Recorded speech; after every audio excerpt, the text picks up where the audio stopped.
ஆண்டவராகிய இயேசு கிறிஸ்துவின் நாமத்தில் அன்பின் வாழ்த்துக்கள். இன்றைய மன்னா தேன்.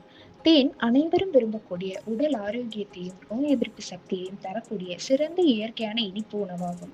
இந்த தேனை வேத வசனத்தோடு ஒப்பிடும் சங்கீதக்காரன் தாவீது அவைகளை தேனிலும் தேன் கூட்டிலிருந்தும் ஒழுகும் தெளித்தேனிலும் மதுரம் உள்ளதா இருக்கிறது என்கிறார்.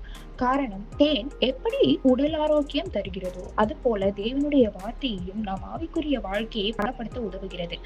தேன் சில நேரங்களில் கசப்பான உணவுகளை இனிமையாக்குவது போல தேவனுடைய வார்த்தை வாழ்க்கையின் துக்கம், தோல்வி, ஏமாற்றங்களை இனிமையாக மாற்றும் சக்தி கொண்டது. இயேசுநாதர் கூறுகிறார், மனுஷன் அப்பத்தினாலே மாத்திரமல்ல தேவனுடைய வாயிலிருந்து புறப்படுகிற ஒவ்வொரு வார்த்தையினாலும் பிழைப்பான் என்று. தேனீக்கள் பல மலர்களிலிருந்து சிரமப்பட்டு தேனை சேர்ப்பது போல நாமும் தேவனுடைய வார்த்தையின் ஆழத்தை கண்டுபிடிக்க ஆர்வத்தோடும் முயற்சியோடும் ஒவ்வொரு நாளும் தேட வேண்டும். அப்பொழுது நம்முடைய வாழ்க்கையை தேவன் கண்மலையின் தேனினால் திருப்தியாக்குவார். ஆமென்.